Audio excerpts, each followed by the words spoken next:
Sir చెప్పండి, మీరు ఎదుర్కొంటున్న ఇబ్బందులు చెప్పండి. సార్ ఫస్ట్ ఆఫ్ ఆల్ మాకు నిన్న ఈ బిల్డింగ్ ఏదైతే demolition was suppose start around 12 o'clock అయితే ఈ బహుశా ఈ డెబ్రీ అంతా చదును చేసుకుని ఆ మషిన్ రావడానికి చేసుకుని ఆ machine first of all Medak నుంచి ఎక్కడి నుంచో వచ్చింది, అది రావడమే లేట్ అయిపోయింది. పని స్టార్ట్ అవ్వడం ఆల్మోస్ట్ 5:30-6 అయినట్టుంది. ఓకే, దాని తర్వాత విజిబిలిటీ ఏదో ఫస్ట్ ఈ ఆయిల్ లీకేజ్ అని చెప్పి కొద్దిసేపు ఆపారు. మళ్ళీ రాత్రి విజిబిలిటీ సరిగా లైట్లు పెట్టినా కూడా ఇది కనిపించట్లేదని ఆపేశారు పని. సో ఇది మాకు చెప్పడం ప్రకారం ఈరోజు సాయంత్రం దాకా అయిపోవాలి. ఇప్పుడు బికాజ్ అది స్ట్రక్చరలీ డ్యామేజ్ అయింది ఆ బిల్డింగ్ ఆల్రెడీ. అందుకోసం అని చెప్పి మొత్తం ఈ బ్లాక్ అంతా 30 ఫ్లాట్లు ఖాళీ చేయించారు. ఓకే, ఇప్పుడు ఎవరికి వాళ్ళు అరేంజ్మెంట్ చేసుకున్నారు. అయితే ఇప్పుడు మాకు ఇమీడియట్లీ ప్రాబ్లం ఏంటంటే ఇక్కడ కనిపిస్తున్న బ్లూ బిల్డింగ్ మా కాంపౌండ్ వాల్ పైన కట్టారు. ఓకే, ఈ వాల్ డ్యామేజ్ అయిపోయింది.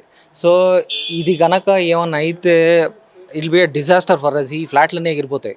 అదే బేస్ లాగా ఉంది కదా ఆ బిల్డింగ్ కి. ఎస్, అది దానికోసమనే మేము ఈరోజు పొద్దున కూడా మా హైడ్రా కమిషనర్ గారికి చెప్పాం. ఆయన దీన్ని కూడా తీస్తామండి అన్నారు. హౌఎవర్ రికార్డు కోసం అని చెప్పి ఇప్పుడు సిఎంసి ఆఫీస్కి వెళ్ళి కమిషనర్ గారికి కంప్లైంట్ లిఖితపూర్వకంగా కంప్లైంట్ ఇచ్చి ఈ ఫోటోలు పెట్టి ఈ లొకేషన్ షేర్ చేసి అక్నాలెడ్జ్మెంట్ తీసుకొని వస్తున్నాం. ఇప్పుడే రెస్పాన్స్ ఎక్కడ ఎలా ఇచ్చారా? అక్కడ రెస్పాన్స్ ఏముందండి, అక్కడ అది ఏమంటారు దాన్ని, ప్రజావాణి, ఇది మన NACలో ఉంది.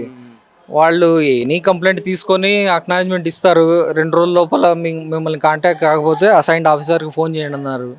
సో వాళ్ళ నంబర్ ఉంది, చూద్దాం. ఇది ఇప్పుడు ఫస్ట్ ఆఫ్ ఆల్ ఈ బిల్డింగ్ ఇప్పుడు ఆయన మాకు చెప్పిన ఇన్ఫర్మేషన్ ఏంటంటే ఎవరు మన హైడ్రా చీఫ్, ఇప్పుడు చోటు లేదు వాళ్ళకి మల్టిపుల్ మషిన్స్ ఆపరేట్ చేయడానికి. సో ఇది తీసేస్తే కానీ ఇంకా మిషన్ ముందు రావడానికి లేదు. సో ఇది తీసేసిన తర్వాత అది కూడా తీసేస్తామని చెప్పారు. But permissions unless CMC permission ఇకపోతే వాళ్ళు యాక్ట్ చేయలేరు కదా. అందుకని వాళ్ళకి ఇమ్మీడియట్లీ రిప్రజెంటేషన్ ఇచ్చాం మేము. అయితే ఇప్పుడు ఆన్ ఆఫ్ సడన్ మిమ్మల్ని వెళ్ళమంటే ఇప్పుడు ఎలా ఏర్పాట్లు చేసుకున్నారు? తప్పదు కదండి. ఇప్పుడు బతికుంటే ఏమని చేయొచ్చు, సేఫ్టీ ఇంపార్టెంట్. ఇప్పుడు చుట్టుపక్కల ఉన్న వాళ్ళందరూ కొంతమంది వాళ్ళ చుట్టాల ఇంటికి వెళ్ళారు, కొంతమంది హోటల్స్ సర్వీస్ అపార్ట్మెంట్లు. ఇప్పుడు ఇది దీంట్లో సర్వీస్ అపార్ట్మెంట్ ఉంది, ఇందులో ఉన్నాం ప్రస్తుతానికి. బట్ మాకు కూడా పక్కా క్లారిటీ లేదు ఎన్ని రోజులు పడుతుంది ఏంటి అని. అట్లీస్ట్ ఇప్పుడు హుటాహుటిన ఈ జరగగానే పరిగెత్తుకుంటూ ఏది దొరికితే అది 2 రోజుల నుంచి ఈ షాట్లోనే ఉన్నా నేను. సో ఇంట్లో వెళ్ళడానికి భయం. వాళ్ళు ఒక అష్యూరెన్స్ ఇస్తే ఓకే పర్లేదు మీరు ఇంట్లో వెళ్ళొచ్చని, తర్వాత టైం చెప్తే అట్లీస్ట్ అంత ప్యాక్ చేసుకొని ఇప్పుడు ఆఫీస్కి కూడా వెళ్ళడానికి లేదు. అన్ని ల్యాప్టాప్లు అన్నీ ఇంట్లోనే ఉన్నాయి.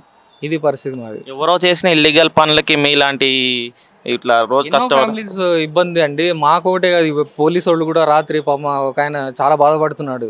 ఏం సార్ ఇది ఎంతమందికి ఇప్పుడు ఆ డ్యామేజెస్ ఎవరు పే చేస్తారు? చనిపోయిన వాళ్ళ పరిస్థితి ఏంటి? అసలు ఎక్కడి నుంచో బతుకుతెరు కోసం వచ్చి 10 చనిపోయారు.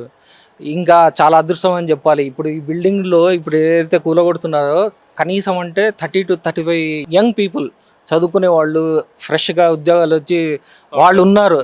అది కనుక పడిపోయింటే వాళ్ళు ఉన్నప్పుడు సో ఎవరు రెస్పాన్సిబుల్? దానికి కంప్లైంట్ ఇచ్చినప్పుడు యాక్ట్ చేయరు. అదంతా అయిపోయిన తర్వాత వస్తే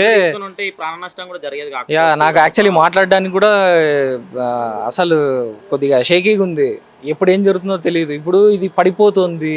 ఇప్పుడు అది ఎంత సేఫ్ అంటే వాళ్ళు చాలా జాగ్రత్తగానే చేస్తున్నారు. కాకపోతే మా భయం మాకు ఉంటుంది. ఈ కార్నర్ మాది పైన కార్నర్ ఫ్లాట్ పైన 5th floorలో అది ఇప్పుడు అట్లా పడినప్పుడు చిన్న చిన్న ఇవి అంత హైట్ నుంచి పడినప్పుడు ఆ చిన్న డ్యామేజ్ కూడా మాకు పెద్దదే కావచ్చు. ఏదైనా ప్రాణమే ఇంకా. సో అందుకనే ఇంకా అది ఏమైతే అయింది, కనీసం లైఫ్ అన్నా సేఫ్ ఉంటుందని బయట ఉన్నాం.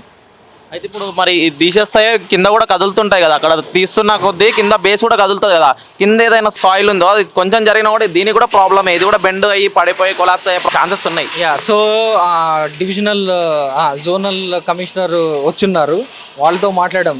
ఇమ్మీడియట్లీ మన JNTU వాళ్ళ స్ట్రక్చరల్ ఇంజనీర్స్కి పంపించారు. మేము అంతా షేర్ చేసాము. వాళ్ళ నుంచి కూడా రెస్పాన్స్ రావాలి. వాళ్ళు వచ్చి ఫస్ట్ ఆఫ్ ఆల్ ఇప్పుడు ఏంటంటే ఇది లెట్ దిస్ గెట్ డెమాలిష్డ్ అయిపోయిన తర్వాత వాళ్ళు వచ్చి టెస్ట్ చేయాలి దీన్ని, ఇక్కడ కానీ అక్కడ కానీ స్టేబుల్గా ఉందా లేదా, ఇప్పుడు దీనికి ఏమన్నా స్ట్రెంగ్థెన్ చేయాలంటే ఏం చేయాలి, ఒకవేళ వీక్ అయ్యి ఉందంటే బికాస్ ఆఫ్ దిస్ ఇంపాక్ట్ మాకు ఇప్పుడు అది పడినప్పుడు చిన్న సైజు అర్త్క్వేక్ లెవెల్లో కొద్దిగా షేక్ అయింది. సో అందరికీ భయమే కదా, ఇప్పుడు రేపు పొద్దున్న ఉండాలన్నా కూడా. ఇప్పుడు ఇలాంటి సంఘటన జరిగినాక మనం ఉండాలంటే కూడా 100 సార్లు ఆలోచించాల్సి వస్తుంది, ఇక్కడ ఉండాలా వెళ్ళిపోవాలా అనేది. దానిపైన మీరు ఉందామనుకుంటున్నారా? అవునండి, కోట్లు పెట్టి కొన్నాక ఉండలేము, పోలేము, పరిస్థితి ఆగమే గోచరంగా ఉంది.